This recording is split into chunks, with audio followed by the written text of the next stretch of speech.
Viewers. नमस्कार दर्शकों, मैं शीबा शेख और आप देख रहे हैं एमएनएस न्यूज। स्वागत है आपका शाम की खबरों में। आइए एक नजर डालते हैं हेडलाइंस की। सुभांशु शुक्ला की वापसी पर रक्षा मंत्री की बधाई। रेवेनुशाह दीक्षा समारोह में राष्ट्रपति मुर्मू का संबोधन। सीएम योगी की सीएस अधिकारियों को सुशासन की नसीहत। आइए देखते हैं खबर विस्तार से। ग्रुप कैप्टन सुभांशु शुक्ला की सफल वापसी पर रक्षा मंत्री की प्रतिक्रिया। भारत की अंतर्राष्ट्रीय महत्वाकांक्षाओं को एक नई उड़ान मिली है। ग्रुप कैप्टन सुभांशु शुक्ला धरती पर सफल वापसी पर रक्षा मंत्री राजनाथ सिंह ने उन्हें बधाई दी है। ग्रुप कैप्टन सुभांशु शुक्ला ने न सिर्फ भारतीय वायुसेना का मान बढ़ाया है, बल्कि देश की अंतरिक्ष क्षमताओं को भी नई ऊंचाइयों तक पहुंचाया है। ये क्षण पूरे देश के लिए गर्व का है। माननीय करतल ध्वनि से कृपया स्वागत करें हमारे प्रेरणा स्रोत, राष्ट्र सेवक और वर्तमान भारत के महान शिल्पी माननीय श्री राजनाथ सिंह जी का। आ गए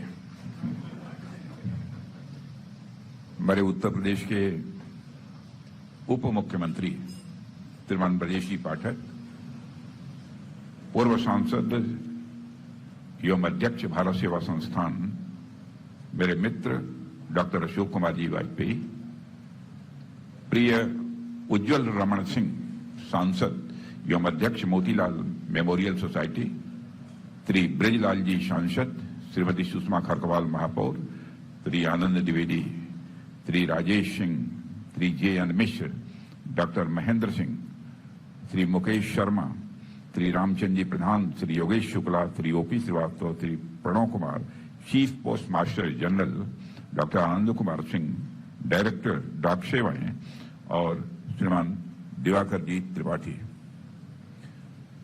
देवियों व सज्जनों, हम सभी जानते हैं कि उत्तर प्रदेश भारत की राजनीति का एक प्रमुख केंद्र है। कहते हैं दिल्ली का रास्ता उत्तर प्रदेश से जाता है। कहते हैं, और यही वह भूमि है जिसने देश को उसका पहला प्रधानमंत्री दिया था, और यही वह धरती है जहां से पहली महिला मुख्यमंत्री भी चुनी गई थी। साथियों, यह राज्य भारत की राजनीति की दिशा तय करता है, और यहां के लोगों ने, यहां जन्मे आंदोलनों ने और नेताओं ने न केवल राज्य को बल्कि पूरे देश को एक नई दिशा दी है। जब भी हम उत्तर प्रदेश के गौरवशाली अतीत की चर्चा करते हैं तो चंद्रभान गुप्ता जी का नाम स्वाभाविक रूप से बहुत ही प्रमुखता के साथ सामने आता है।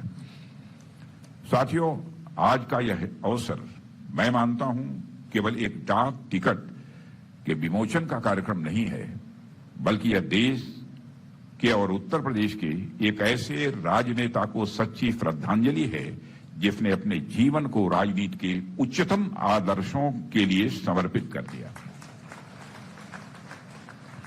आज उनके सम्मान में जारी यह टिकट आने वाली पीढ़ियों को भी यही संदेश देगा, ऐसा मेरा विश्वास है। आज जब हम डाक टिकट जारी किए हैं तो यह केवल चंद्रभान गुप्ता जी के नाम का ही सम्मान नहीं है, यह उनके उच्च जीवन मूल्यों का भी सम्मान है। यह एक संदेश है कि भारत की राजनीति में सेवा, सादगी और ईमानदारी का महत्व रहा है और आगे भी इसका महत्व रहेगा ही। आप जानते हैं, जब हमारा देश आजाद हुआ और संविधान लागू हुआ और आधुनिक लोकतंत्र की नींव पड़ी, उस समय हमारा देश कई बड़ी बड़ी समस्याओं से जूझ रहा था। उस समय शासन और प्रशासन की चुनौतियां और जिम्मेदारियां भी बहुत बड़ी थी। उस समय के नेताओं ने न सिर्फ शासन चलाया, बल्कि शासन व्यवस्था को व्यवस्थित और स्थापित भी उन्हें करना था। उनके समक्ष एक बहुत बड़ी जिम्मेदारी थी। ऐसे चुनौतीपूर्ण समय में चंद्रभान जी गुप्ता ने उत्तर प्रदेश के पहले दो मुख्यमंत्रियों पंडित गोविंद वल्लभ जी पंत और डॉक्टर संपूर्णानंद जी के कैबिनेट में उन्होंने कार्य किया। वे स्वयं भी 4 बार मुख्यमंत्री रहे। जब वो पहली बार उत्तर प्रदेश के मुख्यमंत्री बने थे तो उन्होंने सबसे पहले ही दिन सभी मंत्रियों के वेतन और भत्ते कम करने का काम किया था, जिससे मितव्ययिता को स्वाभाविक रूप से बढ़ावा दिया जा सके और सरकार के खर्च को कम किया जा सके। यह कोई छोटी बात नहीं थी, किसी मुख्यमंत्री का छोटा कदम नहीं था, लेकिन उसे उन्होंने प्रभावी तरीके से लागू कराया। ऐसा भी कहा जा सकता है आज जो प्रशासनिक व्यवस्था देश और प्रदेश में जो चल रही है, उसकी नींव बनाने में चंद्रभान गुप्त जैसे लोगों का बहुत बड़ा योगदान है। उन्होंने प्रशासन और राजनीति में सेवा की भावना की एक परंपरा डाली है और जनता के हितों को सबसे ऊपर रखने का मंत्र भी राजनीतिक क्षेत्र में काम करने वाले लोगों के लिए उन्होंने दिया है। कल मैं जब अपने कार्यकर्ताओं को संबोधित कर रहा था तो मैंने उसमें यह वाक्य कहा था, यह जो मंत्री का पद होता है यह सत्ता की कुर्सी नहीं है बल्कि एक सेवा की चौकी है। तो सचमुच सत्ता के पद को, मंत्री पद को, मुख्यमंत्री पद को उन्होंने के शासन का कोई बड़ा पद माना हो, बड़ी जिम्मेदारी नहीं मानी हो, बल्कि एक सेवा के चौकी के रूप में आजीवन चंद्रभान जी गुप्त ने उसका निर्वाह किया है। देवियों और सज्जनों, चंद्रभान गुप्त जी उत्तर प्रदेश जैसे बड़े राज्य के मुख्यमंत्री बने, लेकिन उनका दृष्टिकोण और उनका एजेंडा कभी क्षेत्रीय स्तर का नहीं रहा, हमेशा वह राष्ट्रवादी रहा है। क्योंकि चंद्रभान गुप्त जी स्वतंत्रता संग्राम की अग्नि परीक्षा से निकले हुए राजनेताओं में से एक थे। उन्होंने आजादी के आंदोलन में भी सक्रिय रूप से अपनी भूमिका निभाई थी। साथियों, वह उन लोगों में थे जिन्होंने अंग्रेजों की गुलामी की बेड़ियों को तोड़ने का सपना देखा था और उसके लिए संघर्ष भी किया था। 17 वर्ष की उम्र में चंद्रभान जी स्वतंत्रता आंदोलन में भाग लेने के लिए उतर आए थे। उन्होंने रोलेट एक्ट के खिलाफ प्रदर्शन में भी हिस्सा लिया था। चंद्रभान जी साइमन कमीशन के विरोध में भी खड़े हुए थे। वह स्वतंत्रता आंदोलन में अनेकों बार जेल भी गए थे। वह पंडित मदन मोहन मालवीय जी के साथ भी जेल में रहे थे। उन्होंने समाज में चेतना जगाने और अंग्रेजी हुकूमत को समाप्त करने के लिए अपने जीवन को समर्पित किया था। आज हम सभी इस कार्यक्रम के लिए लखनऊ में एकत्रित हुए हैं। चंद्रभान गुप्त जी ने लखनऊ विश्वविद्यालय से ही वकालत की पढ़ाई की थी, जैसा वाजपेयी जी ने बताया, और हम सभी जानते हैं कि लखनऊ भारत की आजादी के आंदोलन का एक प्रमुख केंद्र प्रारंभ से ही रहा है। अगस्त 1925 में लखनऊ के करीब एक रेलवे स्टेशन पर ऐसी घटना हुई जिसने अंग्रेजी हुकूमत की नींव को हिलाकर रख दिया था। आजादी की लड़ाई लड़ रहे क्रांतिकारियों ने काकोरी रेलवे स्टेशन के करीब भारत की आजादी के लिए ब्रिटिश खजाना लूटा था, जिसमें राम प्रसाद बिस्मिल जी, अशफाकुल्लाह खां और सचिन नाथ बख्शी जैसे क्रांतिकारी भी शामिल थे। साथियों, काकोरी कांड में कई लोगों को गिरफ्तार किया गया था और इन सब पर ब्रिटिश सरकार ने मुकदमा चलाया था। कई बड़े नेता जैसे मदन मोहन मालवीय जी, लाला लाजपत राय जी इन क्रांतिकारियों के समर्थन में उस समय खड़े हुए थे। जब काकोरी कांड का ट्रायल शुरू हुआ तो क्रांतिकारियों की तरफ से दिग्गज वकील गोविंद बल्लभ जी पंत जी के साथ चंद्रभान जी गुप्त भी उनके साथ कोर्ट में खड़े हुए थे, उतरे थे और वकालत की थी उन्होंने। चंद्रभान गुप्त जी ने अपनी वकालत की पढ़ाई का देश के क्रांतिकारियों के पक्ष में सदुपयोग करके यह साबित कर दिया कि वह एक सच्चे राष्ट्रभक्त थे। यह संयोग ही है कि इस साल काकोरी कांड की 100वीं वर्षगांठ भी मनाई गई है। साथियों, काकोरी लखनऊ से कुछ ही दूर पर स्थित है और लखनऊ का इस ऐतिहासिक घटना से बहुत ही नजदीकी रिश्ता भी है। इसलिए मेरा प्रयास यह होगा काकोरी कांड के शताब्दी वर्ष को इस शहर के साथ साथ अन्य स्थानों पर भी ठीक तरीके से, भव्य तरीके से मनाया जाए। साथियों, चंद्रभान जी गुप्ता का जीवन आम जन के लिए यह समर्पित था। वह हमेशा कमजोर वर्ग के लिए कार्य करते रहे और किसानों के लिए उनके मन में एक अलग स्थान था। जब उन्होंने हमारा संसार नाम की फिल्म देखी जिसमें किसानों की समस्या की बात की गई थी, तो उन्होंने तत्कालीन मुख्यमंत्री सुचेता कृपलानी जी से बात करके इस फिल्म को टैक्स फ्री कराया था। तो चंद्रभान जी गुप्त ने कराया था क्योंकि यह किसानों से संबंधित था। गुप्ता जी ने सार्वजनिक जीवन में भी ईमानदारी से काम किया, हमेशा इंटीग्रिटी के साथ काम किया। और 1960 में जब उनसे पूछा गया कि किसे मुख्यमंत्री बनाया जाए, तो उन्होंने कई लोगों के नाम का प्रस्ताव नेतृत्व के समक्ष प्रस्तुत किया, लेकिन अपना नाम भी उन्होंने प्रस्तावित नहीं किया। यह राजनीतिक क्षेत्र में काम करने वालों की यह मर्यादा होती है। और आज की राजनीति में यदि से पूछा जाए कि मुख्यमंत्री किसे बनाया जाए, मंत्री बनाया जाए, तो आज लोग एक पहला नाम अपना लेंगे और उसके बाद तो फिर दूसरे, तीसरे, चौथे स्थान पर दूसरों का नाम लेंगे। ये आजकल को हालत ऐसी है कि लोग कुर्सी पाने के लिए सारी मर्यादाओं का भी अतिक्रमण करने में रंच मात्र भी संकोच नहीं करते। साथियों, चंद्रभान जी पंडित नेहरू जी की आर्थिक नीतियों से ज्यादा सहमत नहीं थे, इसलिए उन्होंने पंडित नेहरू जी को लेकर, उनकी नीतियों को लेकर कई बार अपनी प्रतिक्रिया भी व्यक्त की। कामराज प्लान से भी चंद्रभान जी बहुत सहमत नहीं थे, लेकिन चंद्रभान जी गुप्त ने कामराज प्लान के लिए उत्तर प्रदेश के मुख्यमंत्री के तौर पर इस्तीफा दे दिया था। आप कल्पना कीजिए कैसे चुने हुए एक नेता को कुछ लोगों की नापसंदगी की वजह से पद से हटना पड़ा था। साथियों, चंद्रभान जी के पास बहुत लंबे समय तक सत्ता नहीं रही है, लेकिन जितने भी कम समय के लिए वह सत्ता में रहे, उन्होंने जन कल्याण के कार्यों को अपने कामकाज में बराबर प्राथमिकता दी है। वो हमेशा अपनी राजनैतिक सुचिता के लिए जाने जाएंगे। साथियों, चंद्रभान जी ने आजीवन विवाह नहीं किया था, अपना पूरा जीवन ही वह समाज के लिए उन्होंने समर्पित कर दिया था। उनका मानना था कि जनता ही मेरा परिवार है और जनता की सेवा ही यह हमारा धर्म है। साथियों, उन्होंने इस प्रकार स्वयं से ऊपर बराबर देश को रखा है, समाज को रखा है। उनके विरोधियों ने उन पर कई बार सवाल उठाने की कोशिश की, लेकिन उन पर कोई आरोप लाख कोशिशों के बावजूद वह नहीं लगा पाए। जब उनका निधन हुआ तब उनके अकाउंट में मात्र 10,000 रुपए थे। साथियों, चंद्रभान गुप्त जी एक नेता से ज्यादा जन सेवक थे। वह केवल कई बार के उत्तर प्रदेश के मुख्यमंत्री नहीं थे, बल्कि वे उस उच्च परंपरा के व्यक्ति थे जिनकी गिनती भारतीय स्वतंत्रता संग्राम से निकले हुए नेताओं में थी।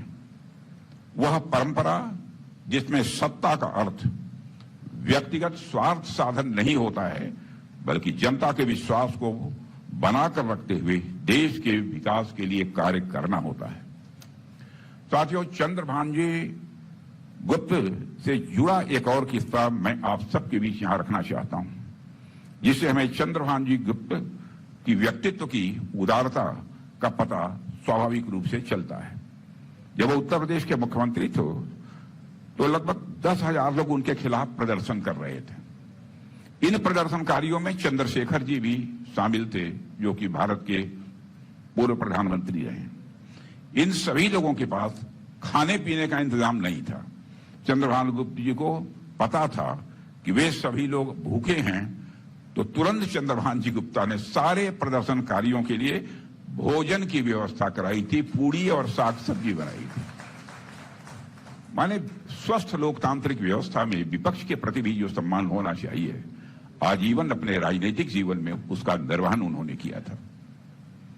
तो चंद्रभान जी गुप्त का जीवन हमें बताता है कि सत्ता का अर्थ केवल पद या अधिकार नहीं होता है, बल्कि जिम्मेदारी, त्याग और जनता के हितों की रक्षा करना होता है। उनके जीवन से हमें यह भी संदेश मिलता है कि राजनीति में मतभेद भले ही हों, लेकिन मनभेद नहीं होना चाहिए, वैमनस्य नहीं होना चाहिए। यह संदेश भी स्पष्ट रूप से हमें मिलता है। वो अपने मित्रों और विरोधियों दोनों के साथ बहुत ही विनम्रता और सम्मान के साथ पेश आते थे, और यही वजह थी कि उनके कई विरोधी निजी तौर पर उनका सम्मान करते थे। उनकी जीवन शैली बेहद सरल थी। उन्होंने राजनीति को कभी भी व्यवसाय नहीं बनाया, बल्कि एक सेवा का माध्यम बनाया। यही कारण था कि उत्तर प्रदेश की जनता के बीच वह अत्यंत लोकप्रिय सदैव बने रहे। उनकी सामाजिक कल्याण में भी गहरी दिलचस्पी थी। उन्होंने लखनऊ में होम्योपैथिक अस्पताल, बच्चों के लिए संग्रहालय जैसी संस्थाओं की स्थापना में भी अपनी बहुत ही महत्वपूर्ण भूमिका का निर्वाह किया है। साथियों, मानते थे कि समाज तभी आगे बढ़ सकता है जब शिक्षा सब तक पहुंचे। उनका मानना था कि बच्चे में अच्छे संस्कार और अच्छे संस्कार के साथ साथ वैज्ञानिक दृष्टिकोण विकसित करना यह भविष्य की एक पक्की गारंटी है। इसलिए उन्होंने छात्रावास, बाल विद्यालय, पुस्तकालय जितना भी हो सकता था सत्ता में रहते हुए और सत्ता से बाहर रहते हुए उन्होंने बढ़ावा दिया। साथियों, आज उत्तर प्रदेश में भी मैं कह सकता हूं कि यहां के मुख्यमंत्री जी भी उत्तर प्रदेश विकास की एक नई कहानी लिखने की अपनी तरफ से भरपूर कोशिश कर रहे हैं। आज उत्तर प्रदेश में कानून का राज है, निवेश बढ़ रहा है, उद्योग धंधे फल फूल रहे हैं, बुनियादी ढांचे में ऐतिहासिक बदलाव हो रहे हैं, expressway, airport, metro, medical college, ये सब विकास की नई तस्वीर आप सबको देखने को मिल रही होगी। देश की सुरक्षा, प्रदेश की सुरक्षा व्यवस्था में भी योगदान बड़ा है उत्तर प्रदेश का।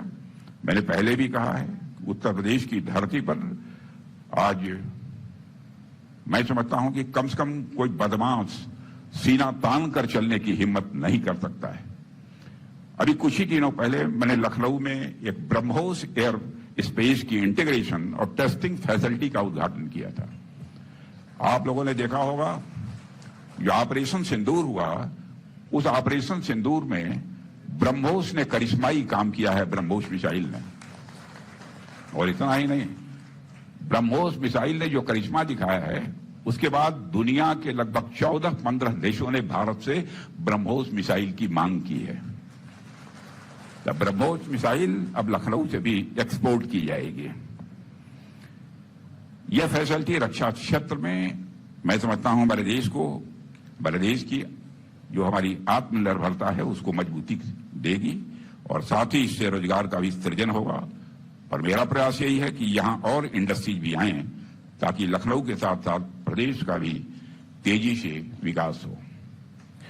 साथियों, अपनी बात समाप्त करने के पहले एक घटना का मैं जिक्र करना चाहूंगा। जब हमारी उम्र लगभग 25.5 या 26 के आसपास रही होगी, मैं मिर्जापुर विधानसभा क्षेत्र से विधानसभा का चुनाव लड़ रहा था। जनता पार्टी उस समय थी। चंद्रभान जी गुप्त एक सार्वजनिक सभा को संबोधित करने के लिए मिर्जापुर में गए थे। मेरे पक्ष में, मैंने मेरी विधानसभा की जनता को संबोधित कर रहे थे। जनता को संबोधित करने के बाद उन्होंने मेरा हाथ पकड़कर अपनी गाड़ी में दाहिनी तरफ बैठा लिया और दाहिनी तरफ बैठाकर धीरे से 5,000 रुपया निकालकर उन्होंने मुझे दिया। मैं उसे कभी भूल नहीं पाता। और मुझे याद है जब चंद्रभान जी गुप्ता को विदा करने के बाद जो हमारा चुनावी कार्यालय था, तो वहां जब मैं गया तो हमारे एक कार्यकर्ता थे जो चुनावी सारी व्यवस्थाओं का संचालन कर रहे थे। मैंने उनको 5,000 रुपये जब दिए तो वह बिल्कुल गदगद हो गए। उन्होंने कहा अब तो मेरा काम सब बन गया। अब उस समय 5,000 रुपये की क्या कीमत थी इसका सहज आप अनुमान लगा सकते हैं। वह चंद्रभान जी गुप्त स्वतंत्रता संग्राम में उन्होंने एक साधारण कार्यकर्ता की तरह शुरुआत की और अपने त्याग, प्रतिबद्धता और नेतृत्व से लाखों लोगों के दिलों में जगह बनाई है। उनका जीवन इस बात का उदाहरण है कि कैसे कोई व्यक्ति व्यक्तिगत महत्वाकांक्षा से ऊपर उठकर देश के लिए जीवन जी सकता है। मैं स्वर्गीय चंद्रभान जी गुप्त की स्मृति को यहां नमन करता हूं और मैं हमारे वाजपेयी जी और उज्जवल रमण सिंह दोनों के प्रति आभार व्यक्त करता हूं। इस कार्यक्रम में मुझे उन्होंने आमंत्रित किया और इस कार्यक्रम में आने का मुझे सौभाग्य प्राप्त हुआ है। आप सबको बहुत बहुत धन्यवाद।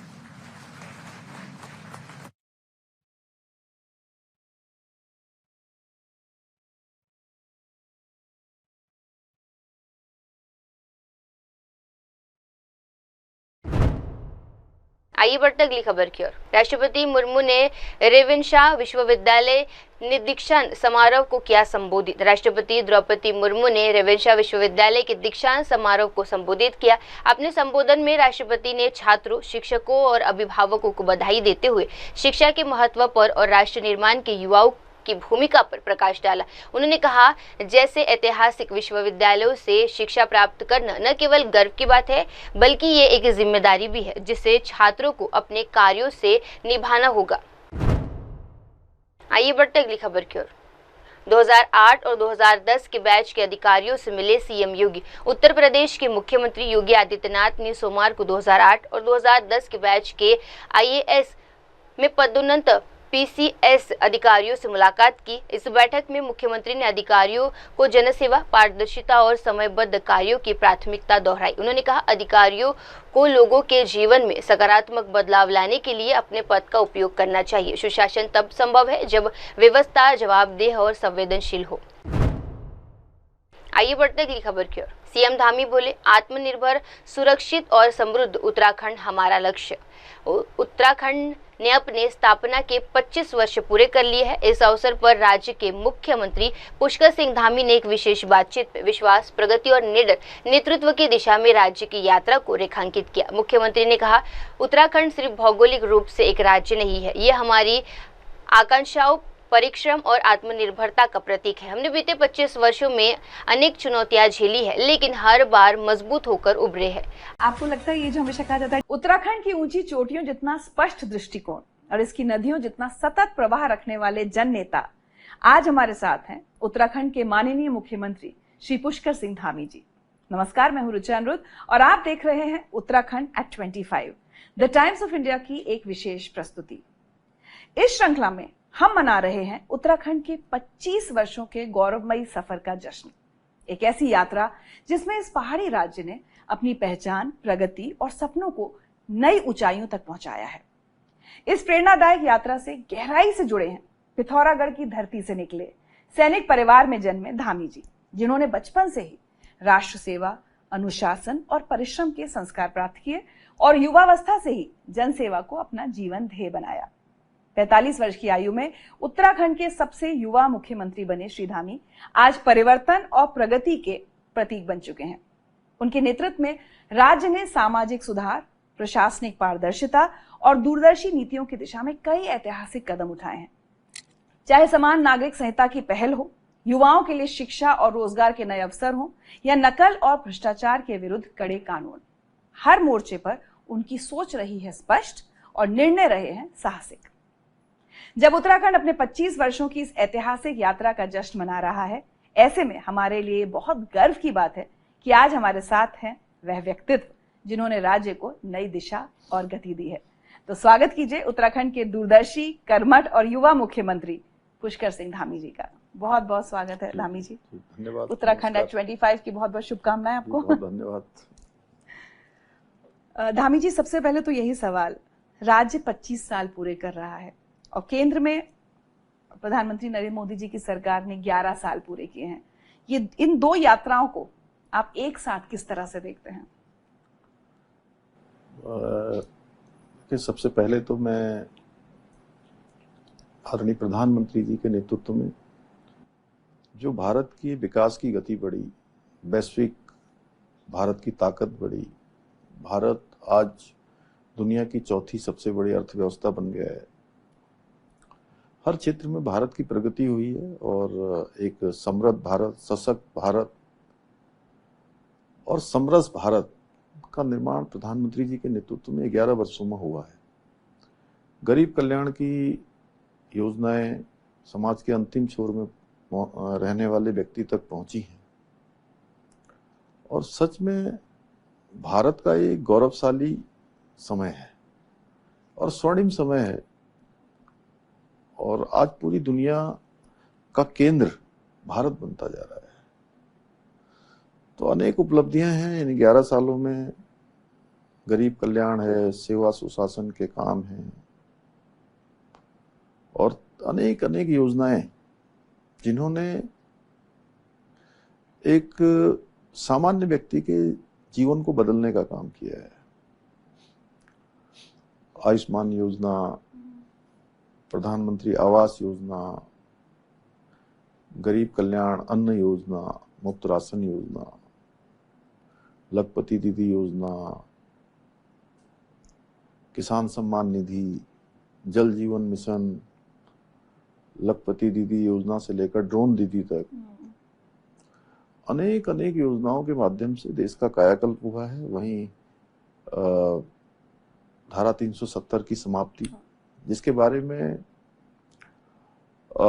लोग कहते थे कि जो प्रतिपक्ष के लोग हैं कि अगर धारा 370 हटेगी तो कश्मीर भारत से अलग हो जाएगा, खून की नदियां बह जाएंगी। और पूरे देश ने देखा कि शांतिपूर्ण तरीके से हुआ। 3 तलाक जैसा एक कुपर था, उसका अंत हुआ। वक्फ संशोधन कानून लाया गया, नागरिक संशोधन कानून लाया गया, और अयोध्या में भगवान श्री रामचंद्र जी का भव्य मंदिर बना, वो भी शांतिपूर्ण तरीके से हो गया। पूरे देश में एक संदेश गया, हर वर्ग हर धर्म के लोगों ने उसका स्वागत किया। और सांस्कृतिक जो हमारी विरासत है उसको आगे बढ़ाने का काम हुआ, चाहे वो भगवान राम के मंदिर से अगर शुरुआत करेंगे तो काशी का कॉरिडोर हो, बाबा विश्वनाथ की नगरी में महाकाल लोक हो जैन में, और देवभूमि उत्तराखंड में प्रधानमंत्री आदरणीय नरेंद्र मोदी जी के नेतृत्व में उनके बनने के बाद केदारनाथ का नवनिर्माण और पुनर्निर्माण, अनेक प्रकार का वहाँ शंकराचार्य जी की समाधि को स्थापित किया गया, आस्था पथ बनाया गया, सरस्वती घाट बनाया गया, तीर्थ पुरोहितों के लिए आवास बनाए जा रहे हैं, आस्था पथ बनाया जा रहा है, ध्यान गुफा बनाई जा रही है।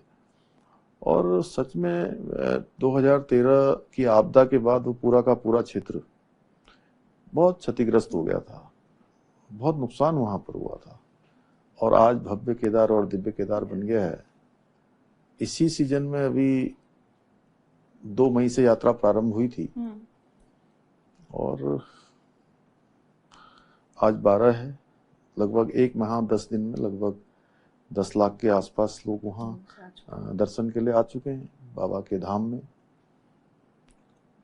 तो ये सब, चूंकि एक समय ऐसा भी आ गया था कि वहाँ आपदा के बाद आने वालों की संख्या कुछ हजारों में रह गई थी, और अब ये संख्या 25 लाख के आसपास तक पहुंच रही है। तो सब हमारे मोदी जी के प्रयासों से, उनकी संकल्प शक्ति से, और महादेव के परम भक्त, इसीलिए उनको जो है बाबा ने उनको जो है अवसर दिया, क्योंकि हर एक को अवसर भी नहीं मिलता। वहाँ के नवनिर्माण और पुनर्निर्माण का अवसर भी बाबा ने दिया, और वो गंगा के पुत्र हैं, गंगा पुत्र हैं। उनको जहाँ माँ गंगा ने बनारस बुलाया और इस बार अपने मायके में बुला लिया। हमने शीतकालीन यात्रा प्रधानमंत्री जी की प्रेरणा से शुरू करी, और उस यात्रा में प्रधानमंत्री जी हमारे हरसिल मुखवा, जिसको माँ गंगा का मायका कहते हैं, वहाँ आए। और वहाँ उनके आने के बाद ऐसा नया चमत्कार हुआ कि उनकी 6 मार्च को यात्रा थी। 6 मार्च को हमारी शीतकालीन यात्रा में वो सम्मिलित हुए, और 6 मार्च से लगातार वहाँ लोग, आने वाले लोगों की बड़ी संख्या आ गई। और प्रधानमंत्री जी जहाँ जाते हैं वहाँ उसके वो, चाहे वो हमारा हरसिल मुखवा हो, माँ गंगा का मायका हो, या जिसको देश का अंतिम गांव कहते थे माणा गांव हो, वहां भी उनका हुआ। वो ऐसे पहले प्रधानमंत्री जो इतने सीमांत क्षेत्रों में गए हैं, या आदि कैलाश, जोलिंगकोंग, जो भारत के सीमांत क्षेत्र हैं, इन क्षेत्रों में जाने वाले वैसे प्रधानमंत्री हैं। बद्रीनाथ धाम का मास्टर प्लान, यहाँ 4 धाम ऑल वेदर रोड है। भारतमाला श्रृंखला में एक कोने से दूसरे कोने को जोड़ने की सड़कों की परियोजना हो, देहरादून दिल्ली एलिवेटेड रोड का तेज काम हो, हवाई सेवाओं का विस्तार हो, या अभी दो रोपवे, वैसे तो अनेक रोपवे हमारे राज्य में भारत सरकार के सहयोग से स्वीकृत हो रहे हैं, दो रोपवे जिसकी चर्चा मैं जरूर आपसे करना चाहूंगा जी। कि केदारनाथ का रोपवे, क्योंकि अत्यंत ही कठिन भौगोलिक स्थितियों में बनने जा रहा है, और आज बाबा की यात्रा बाबा के आशीर्वाद से भक्त बड़े उत्साह से पूरा करते हैं, लेकिन उसके बावजूद भी जो शारीरिक रूप से कमजोर होते हैं, थोड़ा हमारे बुजुर्ग होते हैं, उनके लिए यात्रा कठिन होती है। तो ये कब तक रोपवे बन जाएगा? अब शुरू हो रहा है, काम शुरू हो रहा है, और जल्दी से जल्दी, क्योंकि कठिन रोपवे होगा और लगभग 10-12 किलोमीटर का रोपवे होगा, बड़ा रोपवे है, बहुत बड़ा प्रोजेक्ट होगा ये। बड़ा प्रोजेक्ट है, और अपने आप में दुनिया के सबसे जो है अलग भौगोलिक परिस्थिति का प्रोजेक्ट है। इसके साथ साथ हेमकुंड साहब, जहाँ हमारे सिख धर्म के लोगों की बड़ी आस्था है, और हेमकुंड साहब के लिए भी रोपवे बनने जा रहा है। अच्छा। ये दोनों ही रोपवे हमारे प्रधानमंत्री जी ने पहले ही जो है इसका वो कर दिया था, और अब ये इसकी स्वीकृति मिल गई है, इनका काम शुरू होगा। इसके अतिरिक्त हमारे एयरपोर्ट हैं यहाँ पर, देहरादून का एयरपोर्ट, जहाँ से आज देश के लिए लगभग 60 के लगभग उड़ानें हो रही हैं, और हम इसको एक्सपेंड कर रहे हैं। कुछ हमारे पास थोड़ा जमीनों की यहाँ पर कमी होती है, थोड़ा ये हमारे सामने चुनौती है, लेकिन वन विभाग की 44 हेक्टेयर भूमि हमको मिल गई है। कुछ एक और भूमि का प्रबंध होगा तो हमारे यहाँ से अंतर्राष्ट्रीय उड़ान भी, अंतर्राष्ट्रीय हवाई अड्डा ये हमारा बन जाएगा। देहरादून का पंतनगर हवाई अड्डे को भी हम अंतर्राष्ट्रीय स्तर का बना रहे हैं, क्योंकि पंतनगर एक बड़ा सेंटर है कृषि का भी और हमारे उद्योग का भी। इसके साथ पूरे राज्य में हम यहाँ से देहरादून से पिथौरागढ़ के लिए हवाई सेवा प्रारंभ कर दी गई है, और दिल्ली से पिथौरागढ़ की हवाई सेवा प्रारंभ हो गई है। राज्य के अनेक स्थानों पर हम हेलीपोर्ट बना रहे हैं, और लगभग हमारे यहाँ पर 19 स्थानों पर अभी हवाई सेवाएं चल रही हैं, जो रीजनल हवाई सर्विस है हमारी। स्वास्थ्य के क्षेत्र में अगर मैं बात करूं तो स्वास्थ्य के क्षेत्र में हमारा एम्स देहरादून का पहले से संचालित है, जिसमें हजारों लोगों की रोज ओपीडी होती है। इसके साथ ही एक किच्छा में एम्स हमारे यहाँ, एम्स का सैटेलाइट सेंटर, वो भी निर्माणाधीन है, और 2026 में वो भी प्रारंभ हो जाएगा। तो पिथौरागढ़ में मेडिकल कॉलेज बन रहा है, श्रीनगर में हमारा पौड़ी श्रीनगर में मेडिकल कॉलेज पूरी तरह से काम कर रहा है, अल्मोड़ा में मेडिकल कॉलेज बन रहा है, रुद्रपुर में मेडिकल कॉलेज हमारा निर्माणाधीन है, जल्दी उसका काम भी पूरा हो जाएगा। हरिद्वार में मेडिकल कॉलेज बन रहा है, प्रत्येक जनपदों में। तो ऐसे अनेक काम है, मैं आपको गिनाऊं तो मुझे लगता है कि सारा आपकी और मेरी वार्ता इसी पर रह जाएगी। नहीं, हम और पहलू पे भी बात कर लेंगे। तो और पूरे राज्य के अंदर तमाम हमारे नाबार्ड के माध्यम से, तमाम एडीबी के माध्यम से सड़कों के सौंदर्यीकरण का काम, सड़कों के सीवरेज बनाने के काम, भूमिगत लाइनें बनाने का काम, बिजली की लाइनों को अंडरग्राउंड करने के काम हो, आइकॉनिक सिटी हमारा ऋषिकेश बने, उसके लिए हम काम कर रहे हैं। इसके साथ साथ यूआईडीबी के माध्यम से उत्तराखंड इंफ्रास्ट्रक्चर इन्वेस्टमेंट बोर्ड, उसके माध्यम से हम राज्य के अंदर बहुत सारे सेक्टर पर काम कर रहे हैं। जैसे ऋषिकेश हरिद्वार में हम गंगा कॉरिडोर बना रहे हैं, ऋषिकेश में, हरिद्वार में, और टनकपुर में, जहाँ पर टनकपुर में माँ पूर्णागिरी का धाम है, वहाँ भी प्रत्येक वर्ष 25-30 लाख श्रद्धालु आते हैं। हाँ, वहाँ भी बड़ी यात्रा चलती है। तो वहाँ हम शारदा रिवर फ्रंट पर काम कर रहे हैं। इसके अतिरिक्त आइकॉनिक सिटी भारत सरकार के सहयोग से ऋषिकेश और उसके आसपास हम डेवलप कर रहे हैं। यही हमारा हरिपुर कालसी में यमुना तीर्थ, वहाँ पर बनाने पर हमारा काम चल रहा है, जमुना कृष्ण धाम। तो ऐसे अनेकों काम प्रगति पर हैं, अनेक नवाचार हम राज्य के अंदर कर रहे हैं। वार्ता को आगे बढ़ाते हैं। तो बट आपको लगता है ये जो हमेशा कहा जाता है डबल इंजन की सरकार, ये डबल इंजन की सरकार होने का फायदा आपको मिला है? देखिए, डबल इंजन है, इसीलिए ये सब काम हो पा रहे हैं। डबल इंजन है, इसीलिए इतने हमारे एयरपोर्ट बन पा रहे हैं, हमारे हेलीपोर्ट बन पा रहे हैं, हमारे 2-2 एम्स राज्य के अंदर बन रहे हैं, हमारी अनेक सड़कें जो राज्य को एक कोने से दूसरे, एक मंडल से दूसरे मंडल को जोड़ रही हैं, केदारखंड से मानसखंड को जोड़ रही हैं, मैदान, पहाड़, तराई, भावर सबको एक सूत्र में बांधते हुए विकास को आगे बढ़ा रही हैं। ये सब डबल इंजन की सरकार है। और डबल इंजन में सुविधा ये है ऋचा जी कि डबल इंजन दोनों सरकारें जिसमें मिलकर काम करती हैं, ट्विन इंजन, कि जो राज्य सरकार की आवश्यकता है, जरूरत है, केंद्र उसको स्वीकृति दे, और केंद्र जो अपनी योजनाओं को हाँ समाज के अंतिम छोर में खड़े हुए व्यक्ति तक, आम आदमी के लिए, सामान्य आदमी के लिए, लोगों की सुविधा के लिए जो योजनाएं चलाए, वो योजना राज्य जो है, राज्य की सरकार, राज्य की मशीनरी उसको अंतिम छोर तक पहुंचाए। रेलवे के क्षेत्र में मैं बताना थोड़ा सा, मैंने कहा ना बहुत सारी योजनाएं हैं रेलवे के क्षेत्र में। आज देखिए हमारी ऋषिकेश कर्णप्रयाग रेल परियोजना पर बहुत तेजी से काम हो रहा है, और अभी अभी सबसे बड़ी जिरासू और देवप्रयाग के बीच में हमारी टनल बनी, 14.5 किलोमीटर की टनल का ब्रेक थ्रू हो गया है, और 2026 तक वो योजना भी हमारी प्रथम चरण की प्रारंभ हो जाएगी। 125 किलोमीटर की जो ऋषिकेश कर्णप्रयाग रेल परियोजना है, उस पर भी तेजी से काम चल रहा है।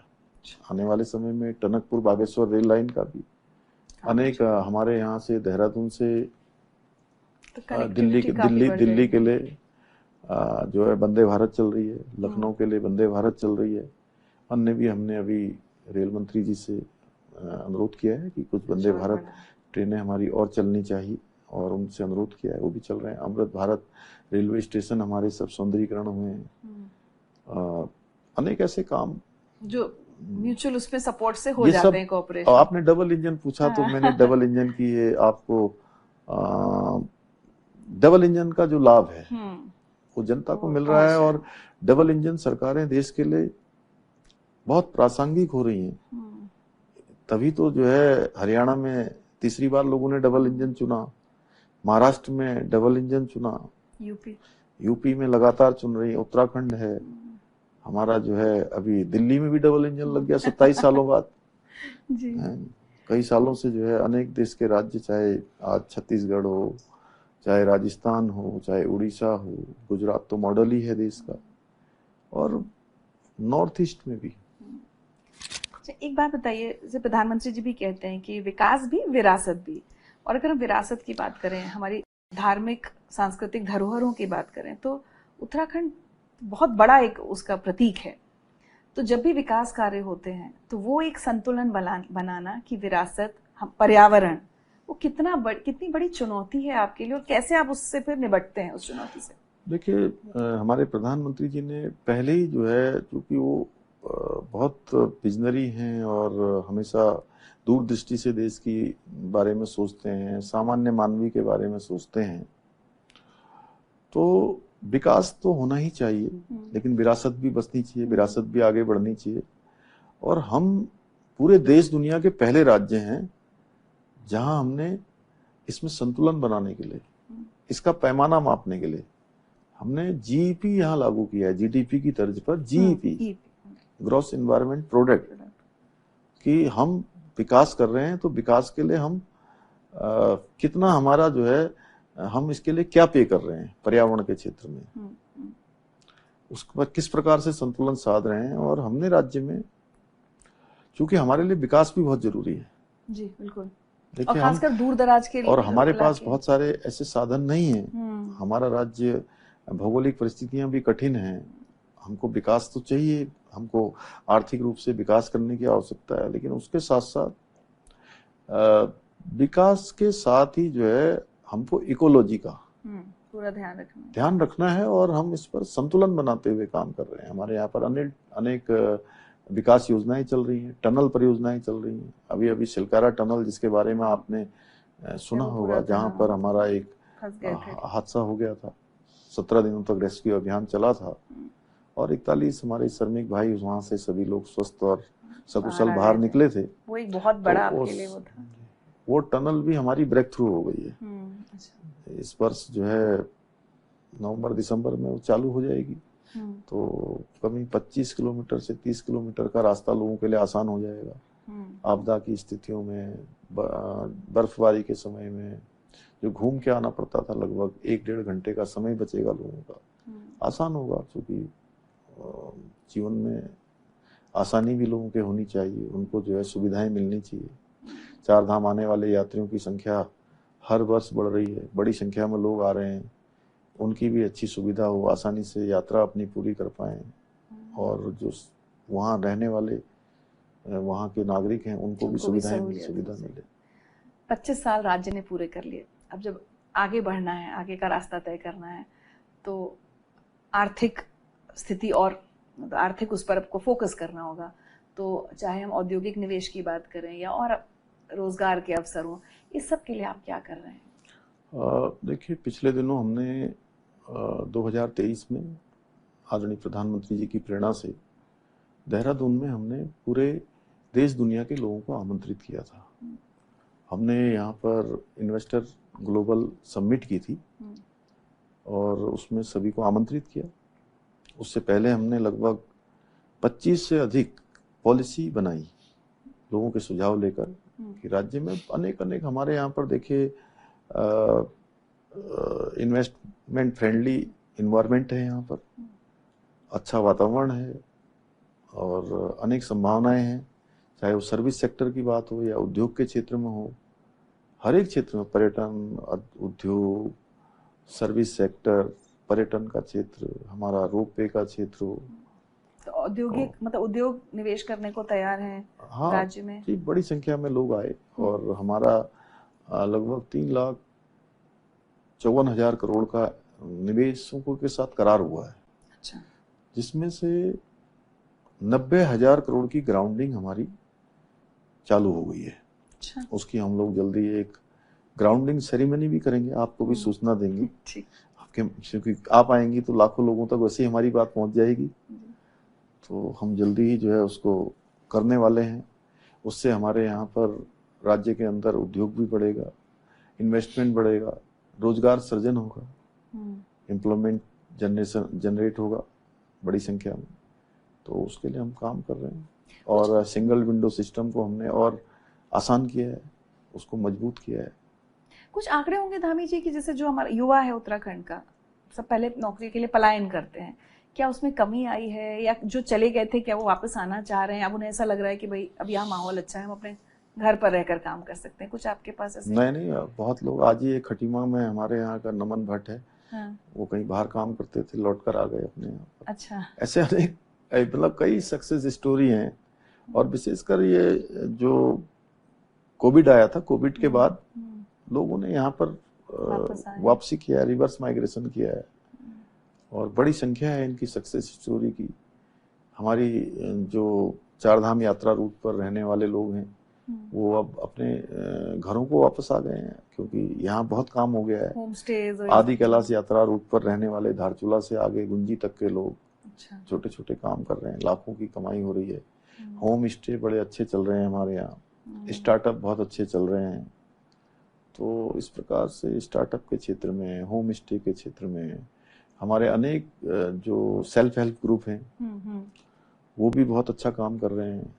और आप मातृशक्ति की प्रतीक हैं, हमारी उत्तराखंड मातृशक्ति का बहुत बड़ा योगदान हमारे राज्य को बनाने में भी है और राज्य को चलाने में भी है। आज से नहीं, पहले से ही ये हमारा पूरा क्षेत्र, महिलाओं का बड़ा इसमें योगदान है। वो परिवार भी चलाती हैं, घर के सारे काम करती हैं, बच्चों की देखभाल भी करती हैं और इसके बावजूद एक मजबूत इच्छा शक्ति से उनके अंदर स्किल भी है और स्किल के साथ मजबूत इरादे भी हैं। उत्तराखंड की पहाड़ की महिलाएं, पहाड़ की मातृशक्ति, उनके इरादे और उनके हौसले चट्टान जैसे मजबूत हैं, हिमालय जैसे अडिग हैं और इतने अच्छे अच्छे उत्पाद वो बनाती हैं। मैं सच बताऊं, मैं बड़ा भावुक होता हूं, क्योंकि मैंने अपनी माँ को बहुत कठिनाइयों में देखा बचपन में, कैसे खेत में काम करती थी, कैसे फिर गाय भैंस को दूती थी, हाथ लगाना बोलते हैं हमारे यहाँ। अच्छा। पता नहीं आपके यहाँ क्या बोलते हैं? दूध दोहना। यहाँ दूना बोलते हैं, अच्छा। हमारे यहाँ हाथ लगाना बोलते हैं। अच्छा। हाथ लगाते थे, मैं भी अच्छा। सीखा हूँ हम्म, बचपन में। दूध। हाँ, दूध में जाता था छोटा सा तो साथ में, तो कैसे करती हैं, फिर खाना खिलाना। बच्चे छोटे हैं, उनके पिताजी चूंकि सेना में थे, सेना में। तो अकेले ही घर करती थी सब कुछ। सोचिए सिंगल पेरेंटिंग का। हाँ, तो बहुत कठिन परिस्थितियां होती हैं, लेकिन उसमें काम करना। और अभी हम राज्य में आज हमारा हाउस ऑफ हिमालय जो ब्रांड है, अन्य हमारे ब्रांड हैं, अभी मैंने आपको भी दिखाए थे, जी जी। तो उनको आप जरूर लेकर जाइएगा और उनको बिल्कुल। उपयोग में लाइएगा। अच्छा लगेगा तो आपको जो है हम लोग हैं फिर से यहाँ से सप्लाई चेन शुरू करेंगे आपकी। ठीक। और तो इनमें ज्यादातर महिलाएं जुड़ी हुई हैं आपके सब प्रोजेक्ट्स महिलाएं में ना? जुड़ी हैं, इतने अच्छे उत्पाद, चाहे वो सिलाई कढ़ाई का क्षेत्र हो, चाहे वो मिलेट से बनने वाले उत्पाद हों, या कोई खिलौने हों, चारधाम यात्रा रूट पर प्रसाद बनाने वाले हों, अनेक प्रकार के जो भी उत्पाद हैं विभिन्न प्रकार के, तो सब महिलाएं कर रही हैं। और मैं तो 13 के 13 जनपद में खूब उनके बीच में गया। हर एक राज्य में बड़े बड़े उत्सव के रूप में हमने उनको नारी शक्ति बंधन के हमने कार्यक्रम किए। तब मैंने देखा कि क्या कौशल है, क्या उनके अंदर उसका प्रतिभा इस्तेमाल है। किया जा सकता है। और हमारा राज्य जो हमारे प्रधानमंत्री जी ने, उनके मुंह से ये शब्द एकदम अनायास ही निकल गए। बाबा केदार के धाम में नवंबर 2021 में, और उन्होंने उनके मुख से निकला कि 21वीं सदी का ये तीसरा दशक उत्तराखंड का दशक होगा। अच्छा। और वो सामान्य शब्द नहीं थे ऋचा जी, वो सामान्य शब्द नहीं थे, क्योंकि वो बाबा के धाम में निकले और प्रधानमंत्री जी ने उसका बार बार उल्लेख किया। अनेक बार वो उल्लेख करते हैं, जितनी बार उत्तराखंड आते हैं हर बार ये सबके स्मरण में लाते हैं। और सच में उनके मुंह से निकले हुए शब्द वो बिल्कुल साकार होते जा रहे हैं। आप देखिए, हम नीति आयोग भारत सरकार की 2024 की रैंकिंग में पूरे देश में हमारी पहली रैंकिंग आई है। SDG सस्टेनेबल डेवलपमेंट गोल्स, उसमें हमारा पहला नंबर आया है। बेरोजगारी दर हमारी 4.5 की कमी आई है इसमें, और हमने जो राष्ट्रीय औसत है उससे भी, उसको भी पीछे छोड़ा है। इसी प्रकार फाइनेंशियल मैनेजमेंट में हमारा पूरे देश में दूसरा स्थान आया है छोटे राज्यों में। Ease of doing, ease of living, startup, इन सभी क्षेत्रों में हमने अच्छा किया है। हमें इन्वेस्टमेंट के क्षेत्र में अच्छा किया है।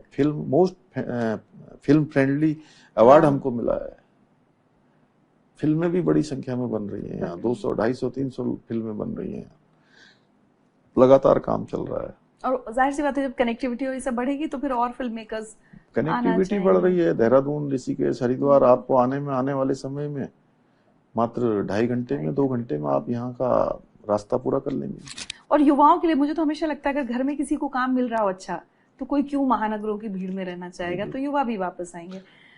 आपके कुछ फैसले बड़े सख्त और ऐसा लगा कि कैसे ले लिए, ये मुश्किल रहे होंगे, उन फैसलों पर आगे बात करूंगी। सबसे पहले तो जो आपने हाल ही में नकल विरोधी अधिनियम जो लागू किया, क्या उसके पीछे आपकी सोच रही, और फिर आपको क्या लगता है शिक्षा व्यवस्था में कुछ क्या बदलाव आएगा? मैंने यहाँ, चूंकि मेरा जीवन भी एक सामान्य परिवार में, सामान्य हमारे परिवार के लोगों का जो जीवन यहाँ शुरू होता है, जो उनके जीवन में चुनौतियां होती हैं, वो सब मैंने नजदीक से देखी हैं। नकल का कानून लाने में हमारे सामने बहुत चुनौतियां थी। नकल माफिया यहाँ हावी थे। सालों साल से कोई भी पेपर होता था, पेपर के बाद परीक्षाएं होती थी, लीक हो जाया करता था, परीक्षाएं निरस्त हो जाया करती थी, पेन ड्राइव से नकल होती थी, पेपर लीक करवा के, पर्चा आउट करवा के नकल होती थी। जो सामान्य गरीब माता पिता के बेटे बेटियां, जिनको बहुत कठिनाई से जो अपनी तैयारियां करते हैं, उनके माता पिता भी उनके लिए अपने को बहुत पे करना पड़ता है। उनको भी उनका प्रतिभा, योग्यता, क्षमता सभी कुछ थी उनके अंदर, लेकिन उनका सिलेक्शन नहीं होता था। सिलेक्शन उनका होता था जो नकल माफिया से साठगांठ करते थे। बहुत दुखद है। और ये प्रकरण हमारे सामने भी आया, हमने उसका परीक्षण करवाया, हमने प्रारंभिक रूप से जांच कराई जैसे ही मुझे बताया गया, और जांच करवाने पर हमें लगा कि इसमें गड़बड़ी हुई है, तो हमने कहा कि इस पर कार्रवाई करिए। कार्रवाई की गई। जब हम कार्रवाई करने लगे तो नकल माफिया, चूंकि जिनका कारोबार था इतने दिनों डर से, गए। उन्होंने हमारे युवाओं को, नौजवानों को भड़काने का, बरगलाने का बहुत प्रयास किया, यहाँ पर तोड़फोड़ करवाने का। क्योंकि हम एक अपने भविष्य के लिए काम कर रहे थे, इसलिए हमने सोचा कि इसमें हमको कितनी भी परेशानियों का सामना क्यों ना करना पड़े, संघर्ष क्यों ना करना पड़े, क्योंकि मेरी भी पृष्ठभूमि ऐसी है, मैं भी संघर्ष से आगे बढ़े। ऐसी में हमने किया है बचपन से, युवाओं के बीच में, छात्रों के बीच में हम रहे हैं, लोगों के बीच में। तो हमने कहा कि हम युवाओं के और भविष्य के साथ किसी प्रकार का खिलवाड़ नहीं होने देंगे, और नकल माफिया के खिलाफ हमने कार्रवाई करी। कार्रवाई करी तो 100 से ज्यादा नकल माफिया इसमें जो है जेल की सलाखों के पीछे गए। लेकिन इतने भर से काम नहीं चलता, ने हम सख्त नकल का कानून लेकर आए। हमने कई जगह के नकल के कानूनों को देखा, अपने यहाँ पर स्टडी करी, और इसमें हमने उम्र कैद तक की सजा का प्रावधान कर दिया।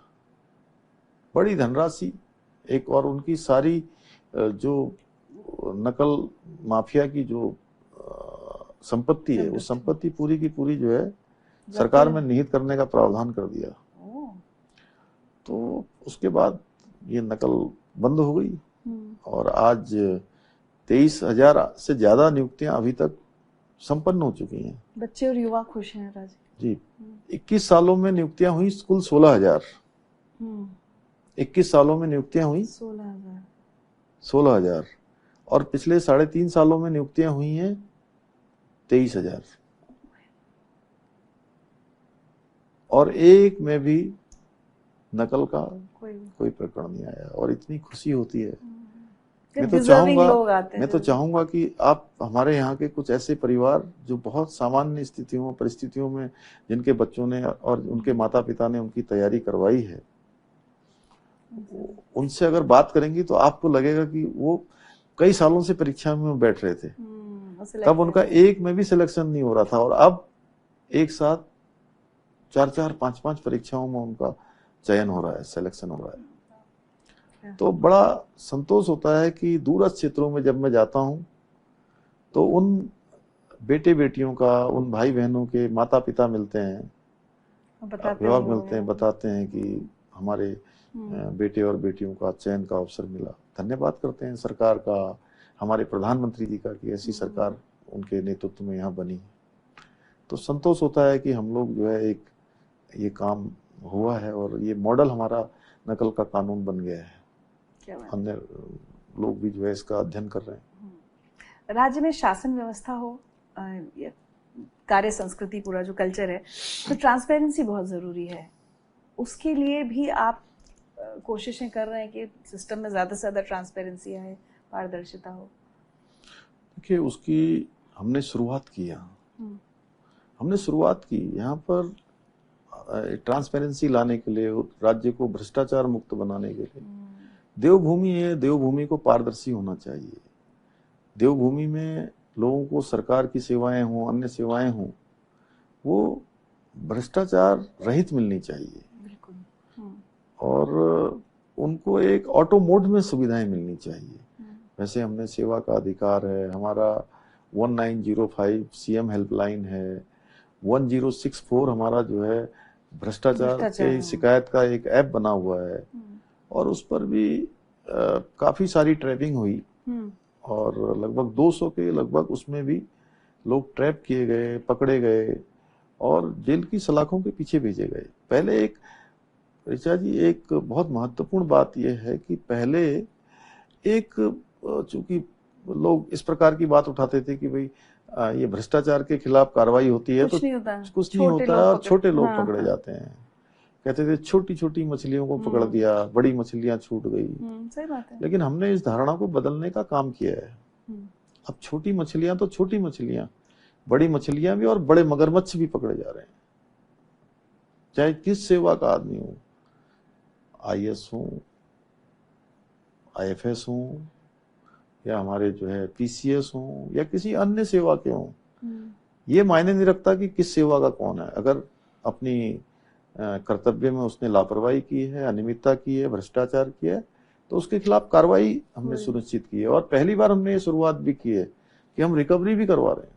अच्छा, हमने कहा रिकवरी भी करी जाएगी और उत्तरदायित्व तो फिक्स किया जाएगा और ये हमारा अभियान लगातार चलेगा। और भ्रष्टाचार मुक्त उत्तराखंड हमारा ये संकल्प है, ये संकल्प हमारा लगातार आगे बढ़ेगा। पिछले दिनों कुछ अभियंताओं ने भी ऐसी ढिलाई पुल बनाते समय कर दी। पुल बन रहा था और पुल निर्माणाधीन पुल गिर गया। चमोली जिले के थराली विधानसभा में मेरे सामने प्रकरण आया। मैंने कहा तीनों अभियंताओं को तुरंत आप सस्पेंड करिए और सस्पेंड करने के बाद जो भी इसमें इन्वॉल्व हैं, ठेकेदार हैं, ये इन्हीं से इसकी रिकवरी कराई जाएगी। ऐसे अन्य स्थानों पर भी, चूंकि देखिए हमको मामलों में सख्त होना पड़ेगा, तभी हमारे यहाँ कार्य संस्कृति बनेगी। और हमारे प्रधानमंत्री जी ने तो प्रधानमंत्री के पद को संभालते ही पहले दिन ही कहा था कि न मैं खाऊंगा न किसी को खाने दूंगा। तो हम लोगों के प्रेरणा स्रोत हैं, उनसे हम लोग प्रेरणा लेके काम करते हैं, तो उस काम को आगे बढ़ा रहे हैं। तो एक बात बताइए ना धामी जी, जैसे ये बहुत अच्छा लग रहा है, हम जैसे सब लोग सिटीजन हमेशा चाहेंगे कि ये आइडियल सिचुएशन हो, लेकिन हम सब ये भी जानते हैं कि भ्रष्टाचार हमारे देश में इतना डीप रूटेड है कि उसको उखाड़ फेंकना किसी के लिए आसान काम नहीं है। मतलब आप एज सीएम आप कितने लोगों से, होता है ना कि आप बिल्कुल कितने लोगों से बुराई ले रहे हैं, और ब्यूरोक्रेसी है, सिस्टम है, कॉन्ट्रैक्टर्स हैं, कैसे कर पा रहे हैं आप? मतलब बहुत जिद चाहिए इस काम के लिए। अच्छे काम के लिए आपको कुछ तो चुकाना ही पड़ेगा जी। और उसको चुकाने के लिए आपको तैयार भी रहना तो चाहिए। बहुत दुश्मन बना रहे हैं आप? नहीं, हम व्यवस्था बना रहे हैं। हमारा ध्येय ये नहीं है कि किसी के प्रति व्यक्तिगत रूप से कोई हम वो करें। हम चाहते हैं कि कल्चर बने राज्य के अंदर। एक शुरुआत हमने की तो है चाहते हैं पूरे देश में ऐसा जैसा आप कर रहे हैं। हमारे राज्य के लोग हमारे साथ हैं। उनका हमारे कंधे पर भी हाथ है, हमारे सर पर भी माताओं बहनों का हाथ है, आशीर्वाद है बुजुर्गों का, हमारे नौजवानों का हमारे साथ कंधा है, उनके साथ हैं हम लोग। तो इसलिए ये सब हमने नियम बनाए, कानून बनाए, नकल का कानून लाए, हमने धर्मांतरण का कानून लाए, हमने दंगारोधी कानून यहाँ बनाया, हमने लैंड जिहाद, लव जिहाद, थूक जिहाद के खिलाफ कार्रवाई करी, अनेक हमने नवाचार किए। हम समान नागरिक संहिता का कानून हमने देश में सबसे पहले यहाँ लागू किया, कानून बनाया। तो राज्य के लोगों ने उसका बढ़ चढ़ कर स्वागत किया, बढ़ चढ़ कर साथ दिया, इसीलिए हम कर पा रहे हैं। अभी आपने अभी जो 3-4 चीजों का जिक्र किया, यूसीसी हो गया, लव जिहाद की आपने बात की, इनकी वजह से एक छवि आपकी ये भी बनाई जा रही है कि भाई उत्तराखंड को हिंदुत्व की प्रयोगशाला बना रहे हैं धामी जी। तो इसको आप आरोप कहें या धारणा कहें या जो भी कहें, इसका आप क्या जवाब देते हैं लोगों को या देना चाहेंगे? ऋचा जी देखिए, चूंकि ये लोग कौन लोग हैं ऐसी बातें कर रहे हैं, अच्छी बात है, बातें सबको करनी चाहिए, अपना अपना फेस सेव सब करते हैं। जब कोई काम हो जाता है उनको अपेक्षा नहीं थी कि ये सब काम होंगे। अगर मैं एक काम कहूँ, यूसीसी समान नागरिक संहिता, ये भारत के संविधान के अनुच्छेद 44 में इसका प्रावधान किया गया है। जब भारत का संविधान बन रहा था उसमें उसका प्रावधान किया गया। हमने हमारे प्रधानमंत्री मोदी जी के नेतृत्व में हम उत्तराखंड की जनता के बीच में गए और हमने उनसे ये संकल्प हमने प्रस्तुत किया कि हमारी सरकार बनते ही हम सबसे पहले यूसीसी लागू करेंगे। जनता ने हमको, देवभूमि की जनता ने हमें आशीर्वाद दिया। एक यहाँ परिपाटी थी कि हर 5 साल में यहाँ सरकार बदल जाती है, लगातार यही होते रहा। एक यहाँ पर मिथक भी था। मैं तो 6 महीने पहले ही, चूंकि मुझे जिम्मेदारी दी गई थी, तो लोगों को विश्वास नहीं था कि दोबारा भारतीय जनता को, हमारे प्रधानमंत्री जी के नेतृत्व में उत्तराखंड की जनता ने, जब से उन्होंने देश का नेतृत्व करना प्रारंभ किया, कभी भी उन्होंने जो है दूसरी सरकारों को नहीं चुनाया, हर चुनाव में भाजपा को जिताया। इस बार भी 22 में मिथक तोड़ दिया, एक इतिहास बना दिया।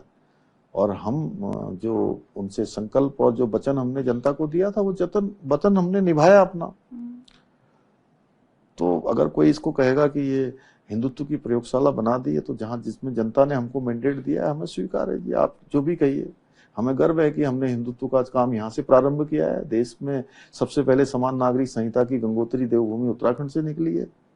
कोई कहेगा कि आपने दंगा रोकने के लिए कानून बना दिया, कोई कहेगा कि आपने जो है यहाँ लैंड जिहाद जो बड़ा अतिक्रमण था, इसमें हमने 7,000 एकड़ से भी ज्यादा जमीन आज इस लैंड जिहाद से मुक्त करा दी। कोई इसको कहेगा कि हिंदुत्व की प्रयोगशाला है, तो हमें स्वीकार है कि आप ऐसा कह रहे हैं। इसमें हम बताइए आप कि कोई अतिक्रमण, इंक्रोचमेंट, हटाने ऋचा जी, मैं धर्म से क्या लेना देना? मैं नहीं, आप भी, और आपके साथ साथ जो भी अभी आज ये देखेगा आपका और मेरा संवाद, कोई भी जो है इसको गलत नहीं ठहराएगा। इसको आप कोई भी संज्ञा दे दीजिए, है थूक जिहाद है, घृणित मानसिकता है, खाने को दूषित करना, ये करना, ऐसी घटनाएं सामने आई। हमारी क्या किया आपने? उसके खिलाफ भी कार्रवाई की, कठोर कार्रवाई करी है। और हमारी बहन बेटियां, उनके साथ जो है नाम बदल के यहाँ पर करना और बहला कर, फुसला कर, तमाम तरीके से उनको धोखा देना, उनके जीवन के साथ खिलवाड़ करना, ये हमने कहा देवभूमि में ये सब हम बिल्कुल किसी कीमत पर इसको टॉलरेट नहीं करेंगे। तो इस प्रकार के कामों के लिए कोई हमको कोई संज्ञा दे दे, हम देवभूमि के मूल अस्तित्व को बचाना है। यहाँ की जनता भी चाहती है, देशवासी भी चाहते हैं, दुनियावासी भी चाहते हैं, क्योंकि ये उत्तराखंड देखिए, ये गंगा का प्रदेश है, ये यमुना जी का प्रदेश है, ये हमारी अनेक नदियां यहाँ से निकलती हैं, धौली गंगा, काली गंगा, सरयू, पिंडर, अनेक नदियां, कोसी। तो उन सब नदियों का उद्गम स्थल, हर एक परिवार से कोई सेना में है यहाँ, हर परिवार का यहाँ सेना से रिश्ता है, कोई सेना में है, कोई पैरामिलिट्री में है, देश की किसी न किसी फोर्स में है और सीमाओं की रक्षा में लगा हुआ है। देश में देश की सेवा करने वाले, रक्षा करने वाले हर 5वें सैनिक में से 5वां सैनिक देवभूमि उत्तराखंड का होता है। इतनी बड़ी संख्या यहाँ की है। तो 2-2 अंतर्राष्ट्रीय सीमाओं से लगा हुआ प्रदेश है। 70% एरिया, हमारा 70% भूभाग वो यहाँ फॉरेस्ट है जी। उसको बचाए रखना भी एक बहुत बड़ा चैलेंज। देवों से आच्छादित है, जहां देखिए आप देवभूमि है। अगर यहाँ भी ये सब हो जाएगा, जमीनें, लैंड जिहाद, काली चादर, पीली चादर, नीली चादर चढ़ाकर, तो कहाँ बचेगा? तो इसलिए लोग चाहते हैं, दुनिया के लोग चाहते हैं कि यहाँ का मूल स्वरूप बना रहे, तो उसके लिए हम काम करेंगे। इसके लिए जो हाँ, लोग नहीं, नाम रख रहे हैं, कानून नहीं, कानून, और दूसरी बात कानून से करेंगे, विधि सम्मत करने। हम व्यवस्था को मानने वाले लोग हैं, हम किसी को जबरदस्ती मारपीट करने वाले नहीं हैं कि हम कोई अराजकता फैलाएं, हम कोई किसी के ऊपर जबरदस्ती करें। जो कानून सम्मत है वो करेंगे। और बहुत सारे लोगों को हमने बताया कि भाई आपने ये अतिक्रमण किया है, इंक्रोचमेंट किया है, उन्होंने स्वतः ही हटा लिया। जिन्होंने स्वतः हटा लिया, कानून मानने वालों का स्वागत है। जो कानून नहीं मानेगा तो कानून उस पर काम करेगा। कानून से देवभूमि उत्तराखंड में जीने की आदत सबको होनी चाहिए। ये वर्क कल्चर हम ला रहे हैं।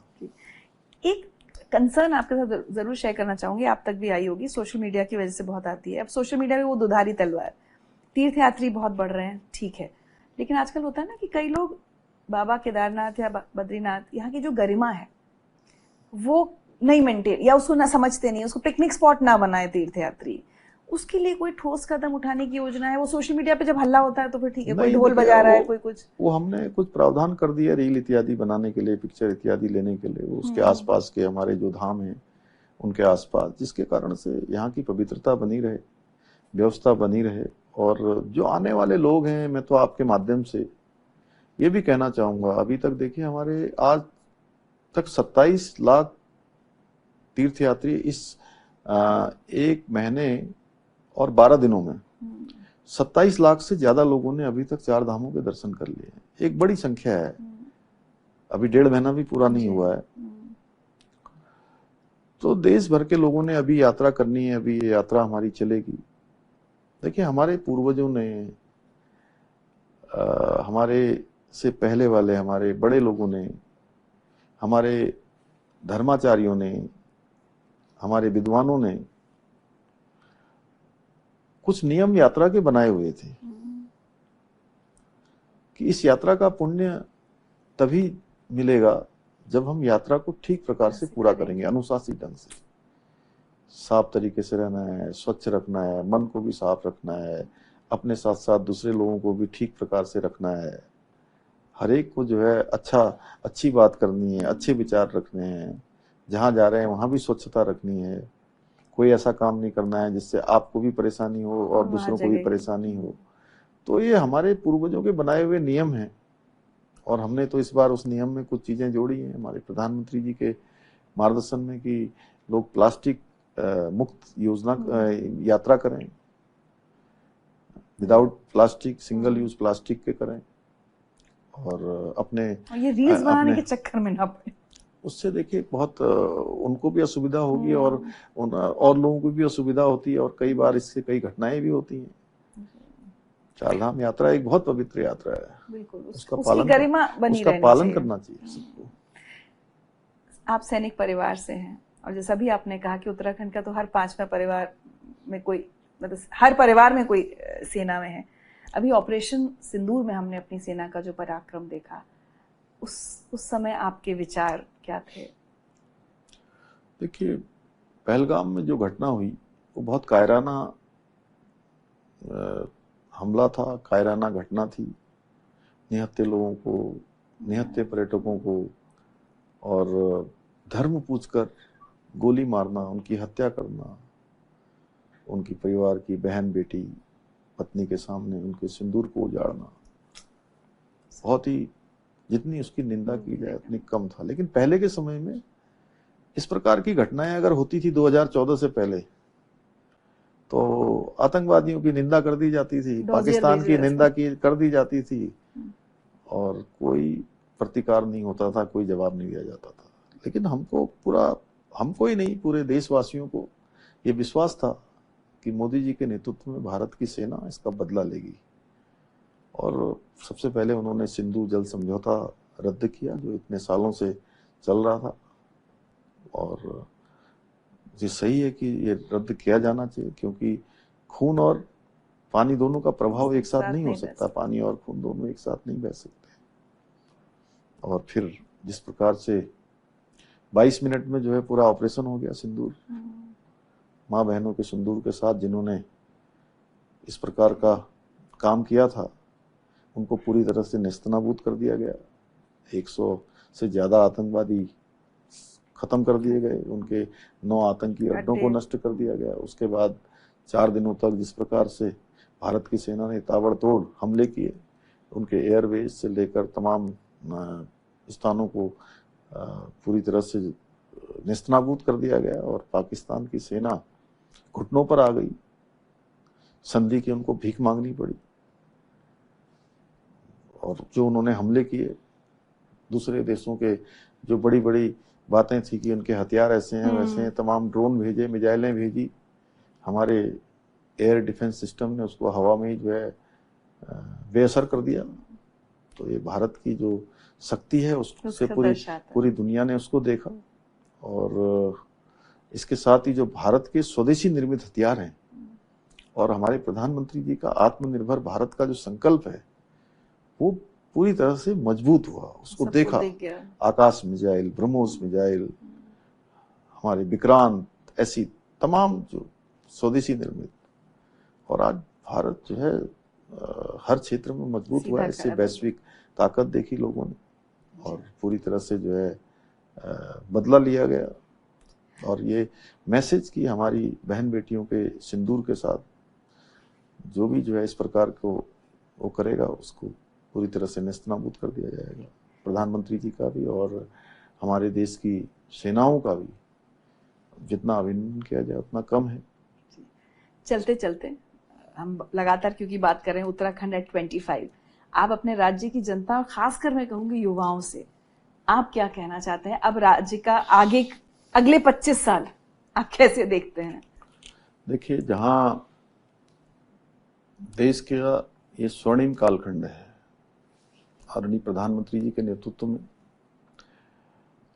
हम विकसित भारत के संकल्प लेकर हर एक देशवासी आगे बढ़ रहा है और विकसित भारत का संकल्प तभी पूरा होगा जब विकसित उत्तराखंड भी बनेगा। विकसित उत्तराखंड भी इसमें सहयात्री बनेगा। उत्तराखंड विकसित होगा, उत्तराखंड का हर एक स्थान, हर एक जनपद, हर एक गांव, हर एक तहसील, हर एक विकासखंड, हर एक न्याय पंचायतें जब पूरी तरह से एक लक्ष्य लेकर हम काम करेंगे तो निश्चित रूप से विकसित भारत हमारा बनेगा और उसको बनना ही है। इसके लिए हम अगले 10 सालों की कार्य योजना पर काम कर रहे हैं। हमारे हर विभाग अपने 10 सालों की कार्य योजना बना रहे हैं कि 10 सालों में हमारे ये लक्ष्य हैं और उन लक्ष्यों को लेकर हम काम कर रहे हैं। और पिछले 3 सालों में हमने उत्तराखंड की जीएसडीपी को दुगना करने के लक्ष्य को लेकर हम काम कर रहे थे। और हमें इस बात की आप सबको बताते हुए खुशी है कि जब हम राज्य के स्थापना के 25वें साल में हम पहुंच चुके हैं, हमारी जीएसडीपी को इसको दोगुना करने के लिए हम काम कर रहे थे, वो हमारी 1.5 गुना पर आ गई है। 0.5% की और हमारी बढ़ोतरी हो जाएगी तो हम अपना लक्ष्य प्राप्त कर लेंगे। हमारे पास अभी लगभग 20 माह का समय बचा हुआ है, हम अपने लक्ष्य को प्राप्त कर लेंगे। उत्तराखंड में अनेक संभावनाएं आज आगे बढ़ रही हैं, अनेक नवाचार हो रहे हैं। आज उत्तराखंड के जो हमारे प्रवासी हैं, जो देश के अंदर दुनिया के अंदर रहते हैं, वह भी अपने घरों को, अपने पैतृक स्थानों से लगातार कनेक्ट कर रहे हैं, लगातार जुड़ रहे हैं, उन स्थानों को अपनी सेवाएं देने के लिए आगे आ रहे हैं और अपने को गौरवान्वित भी महसूस कर रहे हैं कि उनके पूर्वजों का राज्य, उनका पैतृक स्थान आज तेजी से आगे बढ़ रहा है। आज उत्तराखंड का कहीं ना कहीं जो फैसले ले रहा है, उत्तराखंड राज्य जो मॉडल बना रहा है, जिस प्रकार से विकास को आगे बढ़ा रहा है, वो अन्य राज्यों के लिए भी एक उदाहरण के रूप में प्रस्तुत हो रहे हैं। तो मेरा सभी से यही कहना है कि हमारे प्रधानमंत्री जी ने जो बाबा केदार के धाम से कहा था कि ये दशक 21वीं सदी का तीसरा दशक उत्तराखंड का दशक होगा, उस दशक को बनाने के लिए आप सभी आगे आए, हम सब मिलकर, कि उत्तराखंड देश का सर्वश्रेष्ठ राज्य बने।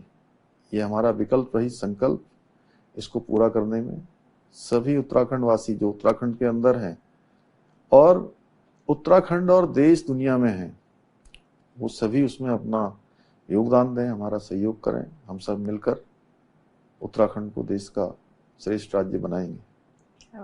धन्यवाद।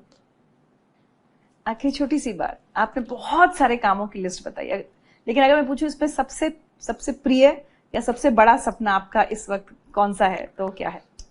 नहीं, देखिए, जो हमने जो रोजगार की दृष्टि से जो मेरा, चूंकि मैंने नौजवान युवाओं को रोजगार के लिए जिस प्रकार से संघर्ष करना पड़ता है, भटकना पड़ता है, रोजी रोटी के लिए आना जाना पड़ता है, तो 2 काम ऐसे मैं कह सकता हूं जो सरकारी नौकरियों में पारदर्शिता आई, योग्यता, प्रतिभा, क्षमता का चयन हुआ, जिससे उनका आत्मबल बढ़ा, उनके माता पिता का आत्मविश्वास बढ़ा। ये हमारे लिए संतोष की बात है। और इसके साथ साथ आज मैं देखता था पहले के समय में बहुत कठिनाई होती थी। आज हमारे युवा अगर रोजगार करना चाहते हैं, स्वरोजगार करना चाहते हैं, तो वो आसानी से रोजगार स्वरोजगार कर पा रहे हैं और उसके लिए हम उनका हमेशा सहयोग और स्वागत दोनों ही करने के लिए तैयार हैं। वो भी कर रहे हैं तो बड़ा अच्छा लगता है। इसलिए मैं सभी हमारे युवा पीढ़ी से यही कहना चाहूँगा, युवाओं से, कि अब आप सोच में लाइए कि रोजगार मांगना नहीं है, रोजगार देने वाला बनना है। क्या बात है। धन्यवाद। बहुत बहुत शुक्रिया धामी जी, बहुत उत्तराखंड 25 में हमारे साथ जुड़ने के लिए। बीते 25 साल की बधाई और आने वाले 25 साल के लिए शुभकामनाएं। आइए बढ़ते हैं अगली खबर की ओर। आदित्य ठाकरे बोले 2021 में ही खुल सकता था शोरूम। महाराष्ट्र में टेस्ला का पहला शोरूम खुलने के मौके पर शिवसेना नेता आदित्य ठाकरे ने इस पहल का स्वागत किया है, लेकिन साथ ही केंद्र सरकार की नीति पर भी सवाल उठाए हैं। आदित्य ठाकरे ने कहा, यह अच्छी बात है कि इलेक्ट्रॉनिक कार का शोरूम मुंबई में खुल रहा है, लेकिन अगर केंद्र सरकार सीमा शुल्क को लेकर बहस न करती तो ये शोरूम 2021 में ही खुल सकता था। गाड़ी की कंपनी की शोरूम है, अच्छी बात है कि एक इलेक्ट्रिक कार की शोरूम आ रही है। और अगर केंद्र सरकार, अगर आपको याद होगा, कस्टम्स ड्यूटी और इस पे अगर बहस नहीं करती तो 2021 में ही आती है टेस्ला की शोरूम। तो ये लेकिन ये बार बार ये पॉइंट किया जा रहा है कि ये महाराष्ट्र का मुंबई का डेवलपमेंट है, तो कहीं ना कहीं देखिए बहुत नहीं, मैं तो खुश हूँ और ऐसे बहुत सारे आने भी चाहिए। अगर आप देखें तो टेस्ला हो, एमजी हो, बहुत सारे ईवीज के अगर आप शोरूम देखें तो आ रहे हैं मुंबई में, महाराष्ट्र में, क्योंकि हमने जो ईवी पॉलिसी बनाई थी उसके तहत सबसे ज्यादा जो सपोर्ट ईवी को मिलता है, इलेक्ट्रिक व्हीकल को मिलता है, वो महाराष्ट्र में मिलता है। और अगर तब आपको याद होगा, मैं फिर एक बार दोहराता हूँ, गडकरी साहब होंगे या किसी ने कहा था तब कि उन्होंने यहाँ प्रोडक्शन भी करना चाहिए, और तब ये सारी बातें अड़ चुकी थी। अभी खुली होगी, आनंद। आइए बढ़ते अगली खबर की ओर। किंग चार्ल्स से मिले टीम इंडिया के खिलाड़ी। लंदन में एक खास और शाही तस्वीर सामने आई है। ब्रिटेन के सम्राट किंग चार्ल्स तृतीय ने लंदन स्थित सेंट जेम्स पैलेस में भारतीय और महिला क्रिकेट टीम, उनके कोचिंग स्टाफ और बीसीसीआई के अधिकारियों से मुलाकात की। इस मौके पर सभी खिलाड़ियों ने पारंपरिक और औपचारिक पोशाकों में हिस्सा लिया और किंग के साथ सामूहिक फोटो भी खिंचवाई। Super, thank you. Just everyone up here, that'd be great.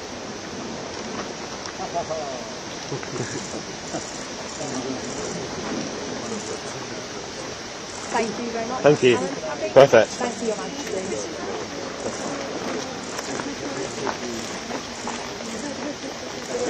Sorry, just one more.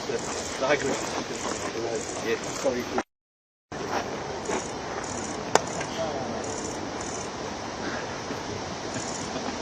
Thank you.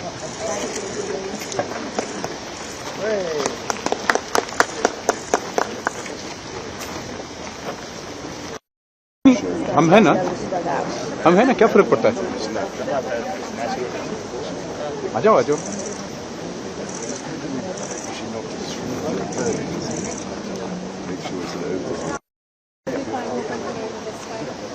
Pushing it towards the spin. Sometimes one man gets I watched it on the news.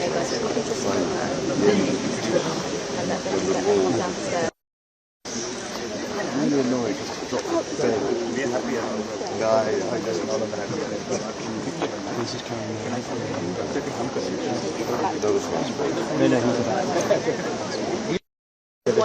we return to the He's one of the first come back. So has the wicket been alright? He looked pretty hard yesterday.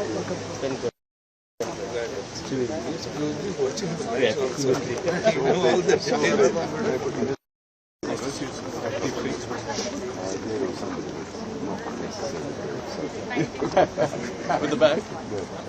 No, with your balls. Mohamed Siraj. Very good series.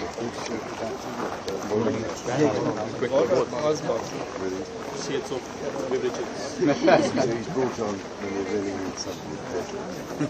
Brilliant. Ladies and gentlemen, Your Majesty, if I could ask you to look at Aaron on step ladder, please. Super, thank you. Just everyone up here, that'd be great.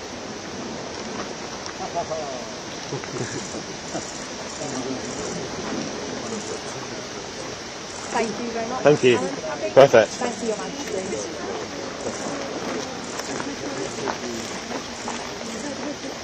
Sorry, just one more. Sorry.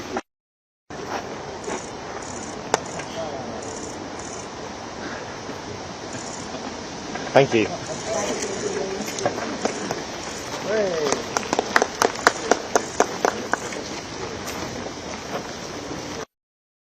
हम है ना, क्या फर्क पड़ता है? आ जाओ।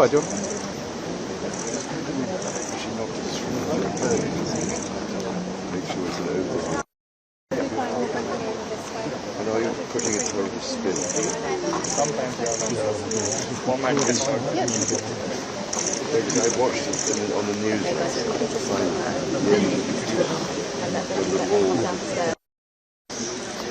Really annoyed because it dropped the bed. I just not This is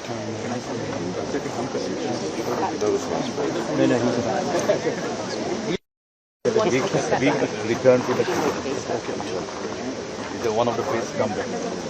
So has the wicket been alright? He looked pretty hard yesterday. With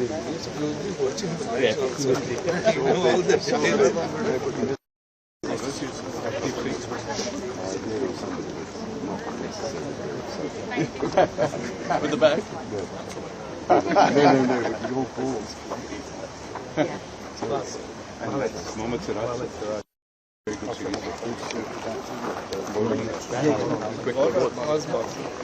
See it so beverages. He's brought on when they really need something. आइए बढ़ते अगली खबर की ओर। भाजपा विकास विरोधी बोले DK Shiv Kumar. Bhajpa सांसद तेजस्वी सूर्या के बयान पर कर्नाटक के उप मुख्यमंत्री डीके शिव कुमार ने पलटवार किया है। शिव कुमार ने कहा, भाजपा विकास के खिलाफ है। वे अपने पूरे कार्यकाल में एक भी ठोस काम नहीं गिना सकते। उन्होंने भाजपा पर तंज कसते हुए कहा कि महाराष्ट्र और दिल्ली में सुरंग परियोजनाएं तो शुरू हो रही है, लेकिन जनता को उससे क्या फायदा हो रहा है। आइए बढ़ते अगली खबर की ओर। सीएम भगवत मान बोले, जनहित में ऐतिहासिक फैसले। मुख्यमंत्री भगवत मान ने जानकारी दी कि सदन में 2 ऐतिहासिक विधेयक सर्वसम्मति से पारित किए गए हैं। पहला विधेयक धार्मिक ग्रंथों की बेअदबी करने वालों के लिए अब और खास सजा तय की गई है। अब किसी भी तरह की अंधश्रद्धा या अपमान पर सख्त कानूनी कार्रवाई की जाएगी। दूसरा विधेयक नशे के खिलाफ पंजाब सरकार की मुहिम को मजबूती देने के लिए नशीले पदार्थों से जुड़ी संलिप्तता के मामलों में सजा को और सख्त किया जाएगा। पंजाब दी विधान सभा दे विच 2 बहुत इतिहासिक बिल पास होए ने और दोनों बिल सर्वसम्मति नाल पास होए ने। एक तां किसी भी धार्मिक ग्रंथ दी बेअदबी जिहड़ी हुंदी है ਉਹਦੇ खिलाफ सख्त तो सख्त सजा दा बिल जिहड़ा पास किया गया। एक ड्रग्स दे मामले ते सख्त तो सख्त सजा दा प्रोविजन रखा गया। सो पंजाब नूं दोबारा पंजाब बनाउणा, पंजाब नूं दोबारा रंगला पंजाब बनाउणा साडा फर्ज है। ये साडी गारंटी भी सी अरविंद केजरीवाल साहब दी। मेरी असीं जदों कस्बियां पिंडां जांदे सी तां साडीआं गारंटियां सी ते मैनूं उम्मीद है कि लोक पक्षी फैसले होए ने ते लोग इस गल ते खुश भी होणगे। हाँ, श्री गुरु ग्रंथ साहब वाला जां भगवत गीता जां कुरान शरीफ जां जिन्ने भी धार्मिक ग्रंथ ने ਉਹਨੂੰ कंसल्टिंग कमेटी च भेज के असीं लोकां दी राय लेनी चाहुंदे हां कि कानून नूं मतलब किवें होर ज़्यादा वधिया बना सकीए ताकि अगे तो कोई जिहड़ा वो हिम्मत ना कर सके इस गल दी। क्योंकि असी कोई 117 बंदे बह के शायद ना बना सकीए उन्ना जिन्ना ते 3.5 करोड़ बंदा दस सकदा। ये दोनों बिल सीएम साहब नशे ਨੂੰ ਲੈ ਕੇ ਵੀ ਚਰਚਾ ਕੀਤੀ ਹੈ। ਬਹੁਤ ਸਾਰੇ ਤੁਸੀਂ ਕਿਹਾ ਵੀਆਈਪੀ ਜਿਹੜੀ ਕਹ ਲਈਏ ਤੇ ਸੁਵਿਧਾਵਾਂ ਮੰਗ ਰਹੇ ਆ, ਉਹ ਕਿਹੜੀਆਂ ਨੇ? ਵੀਆਈਪੀ ਸੁਵਿਧਾਵਾਂ ਮੰਗ ਰਹੇ ਨੇ ਜੇਲ੍ਹ ਦੇ ਅੰਦਰ ਜਿਹੜੀਆਂ ਨਸ਼ੇ ਦੇ ਮਾਮਲੇ ਜਿਹੜੇ ਪੰਜਾਬ ਦੀ ਜਵਾਨੀ ਨੂੰ ਬਰਬਾਦ ਕਰਨ ਦੇ ਵਿੱਚ ਜ਼ਿੰਮੇਵਾਰ ਨੇ, ਭਾਵੇਂ ਜਿੱਡੇ ਮਰਜ਼ੀ ਨੇ, ਚਾਹੇ ਉਹ ਪੋਲੀਟੀਕਲ ਲੀਡਰ ਨੇ ਚਾਹੇ ਅਫਸਰ ਨੇ, ਵਟਐਵਰ, ਜਦੋਂ ਉਹ ਫੜੇ ਗਏ ਕੋਈ ਵੀਆਈਪੀ ਫੈਸਿਲਿਟੀ ਨਹੀਂ, ਉਹਨਾਂ ਨੂੰ ਆਮ ਕੈਦੀਆਂ ਵਾਂਗੂ ਉਹਨਾਂ ਨਾਲ ਬਿਹੇਵ ਕੀਤਾ ਜਾਂਦਾ। आइए बढ़ते अगली खबर की ओर। जातीय जनगणना के बाद सबसे गरीब वर्गों की मदद के लिए नई पहल। बिहार लघु उद्यमी योजना के अंतर्गत अब तक 20,106 लाभार्थियों के बैंक खातों में लगभग 100 करोड़ रुपए सीधे हस्तांतरित किए गए हैं। सर, बिहार लघु उद्यमी योजना के तहत आज फर्स्ट इंस्टॉलमेंट कितने लाभार्थियों कितना अमाउंट? देखिए, सरकार की विभिन्न उद्यमी योजनाएं हैं, उसी के तहत आज बिहार लघु उद्यमी योजना के 20,106 लाभार्थी जिनका प्रशिक्षण विभाग द्वारा संचालित कराया गया, उनके खाते में 50,000 रुपए की प्रथम किश्त के तौर पर आज हम लोगों ने लगभग 100 करोड़ के आसपास राशि उनके बैंक खाते में ट्रांसफर की है। और बिहार, जहां पे बिहार में उद्यमिता की चर्चा नहीं होती थी, आज बिहार लघु उद्यमी योजना या मुख्यमंत्री उद्यमी योजना के माध्यम से बहुत सारी योजनाएं आज ग्रामीण स्तर पर भी सक्सेस स्टोरीज के तौर पर उभर रही हैं।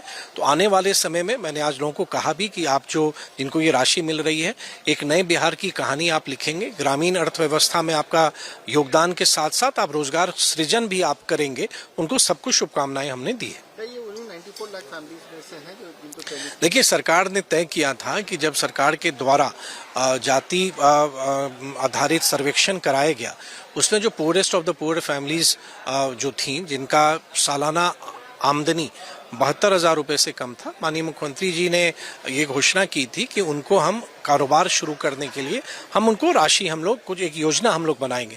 तो उद्योग विभाग के द्वारा ये योजनाएं बनाई गई है। इस योजना को हम और बेहतर कैसे करें, इसका कार्यान्वयन बेहतर कैसे हो सकता है, और आने वाले समय में ग्रामीण विकास विभाग के भी माध्यम से जीविका जो एक सक्सेस स्टोरी है, उनके भी माध्यम से इस तरह की कई योजनाओं पर काम हो रहा है।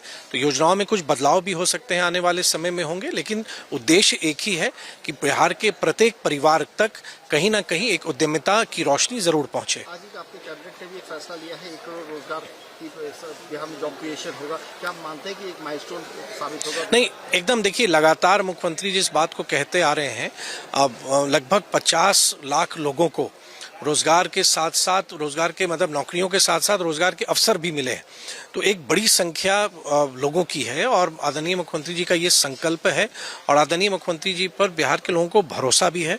उन्होंने ये संकल्प लिया है कि अगले 5 वर्ष में 1 करोड़ लोगों को नौकरी या रोजगार के अवसर उनको प्रदान किए जाएंगे। उस कड़ी में आज मंत्रिपरिषद के द्वारा निर्णय लिया गया। विकास आयुक्त की अध्यक्षता में एक उच्च स्तरीय समिति बनी है, जिसमें विभिन्न विभागों के सचिव एवं वरीय पदाधिकारी हैं, कि एक पूरी रूपरेखा, उसका एक ब्लूप्रिंट कह लें या एक मास्टर प्लान कह लें या एक कार्य योजना कह लें, वो शीघ्र बनाई जाएगी। आइए बढ़ते अगली खबर की ओर। भाजपा प्रदेश अध्यक्ष मदन राठौर ने कांग्रेस के बयान की कड़ी आलोचना की। राजस्थान से भाजपा प्रदेश अध्यक्ष मदन राठौर ने कांग्रेस नेता उदित राज के एयरफोर्स के ग्रुप कैप्टन शुभांशु शुक्ला को लेकर दिए गए विवादित बयान पर कड़ी प्रतिक्रिया व्यक्त की है। राठौर ने कहा कि अंतरिक्ष में कोई भी जा सकता है और यहाँ जाति का कोई रोल नहीं होता। कांग्रेस हमेशा छिद्रान्वेषण की बात करती है। अरे इसमें कोई भी जा सकता है, इसमें जाति देखी जाती है क्या? वैज्ञानिक होता है, इसमें सभी को अवसर मिलता है, सभी को छूट है। अवसर पाकर के जो योग्य और उसके आधार पर चयन हुआ होगा, उसमें जाति नहीं देखी जाती है। अंतरिक्ष में जाना है और वहां गए। अब हमने तो कोई इस विषय पे सोचा भी नहीं, और क्यों सोचेंगे, ये कोई विषय नहीं है। कांग्रेस को ऐसी छोटी इस नीचे स्तर तक की राजनीति नहीं करना चाहिए और समाज में किसी भी प्रकार का विभेद पैदा नहीं करना चाहिए। आइए बढ़ते अगली खबर की ओर। बिहासी गांव में 2 लोगों को गोली मारकर हत्या की गई, एक की मौत। बिहार के सारण जिले के दरियापुर थाना अंतर्गत बिहासी गांव में 13 जुलाई को गोलीबारी की एक गंभीर घटना घटी है। इस वारदात में 2 व्यक्तियों को गोली मारी गई। एक व्यक्ति है संतोष राय और दूसरा व्यक्ति है राय को गोली मारी गई। ग्रामीण एसपी संजय कुमार ने बताया कि दोनों को घायल अवस्था में अस्पताल में भर्ती कराया गया था, जहाँ इलाज के दौरान संतोष राय की मौत हो गई। 13/7/25 को ये दरियापुर थाना अंतर्गत बिसाही गांव में 2 आदमी को गोली मारी गई थी, जिसमें संतोष राय और कांग्रेस राय घायल हुए थे। इलाज के क्रम में संतोष राय की मृत्यु हो गई। कांग्रेस राय के बयान पे नामजद अभियुक्त के खिलाफ दरियापुर 441/25 कांड दर्ज किया गया। तकनीकी एवं मानवीय सूचना के आलोक में 2 नामजद अभियुक्त, जो मेन शूटर था राजू नट और कॉन्स्पिरेटर जो थे सुनील राय, इन लोगों को गिरफ्तार किया गया और राजू नट की निशानदेही पे एक कट्टा और 2 कारतूस बरामद किया गया। 2-3 तरह का एक जमीनी विवाद है। इन लोग संगठित अपराध में जुड़े हुए हैं इन लोग, और काफ़ी दिनों से करीब का जो ज़मीन है वो लेकर के ऊंचे दाम में बेचते हैं। तो ये संगठित काफ़ी दिनों से ये कारोबार चल रहा था और इसी का रंजिश था दोनों। काफ़ी लंबा आपराधिक इतिहास रहा है। जो ये सुनील राय हैं, ये सजा याफ्ता रहे हैं और राजू नट भी है। सुनील राय पे करीब 20 मामले दर्ज है पूर्व में। राजू नट पे भी आपका 2-3 थाना गरखा वगैरह में करीब 5-6 कांड दर्ज है, जो लूट डकैती वगैरह। जयंत चौधरी बोले, स्किल इंडिया मिशन बना राष्ट्रीय प्राथमिकता। केंद्रीय मंत्री जयंत चौधरी ने प्रधानमंत्री नरेंद्र मोदी की पहल स्किल इंडिया मिशन को लेकर बड़ा बयान दिया है। उन्होंने कहा कि 10 साल पहले शुरू हुए इस मिशन ने देश में कौशल विकास की पूरी दिशा और दशा को बदल दिया है। जयंत चौधरी ने कहा कि इससे पहले कौशल विकास केवल विभिन्न विभागों के कार्यक्रमों का एक छोटा सा हिस्सा हुआ करता था। माननीय प्रधानमंत्री जी ने 10 साल पहले स्किल इंडिया मिशन की शुरुआत की। इससे पहले सभी विभागों में, सभी कार्यक्रमों में कौशल विकास का एक हिस्सा होता था, लेकिन सारों चीज़ों को, कार्यक्रमों को एकत्रित करते हुए एक अभियान के तरह उन्होंने जन भागीदारी को सुनिश्चित करते हुए, औद्योगिक जगत को इन्वॉल्व करते हुए और सरकारी कार्यक्रम में होल ऑफ गवर्नमेंट अप्रोच के साथ, कन्वर्जेंस के साथ उसे एक राष्ट्रीय प्राथमिकता बनाया और उसके प्रभाव, उसका असर अब धीमे धीमे धरातल पे दिखने लगा है।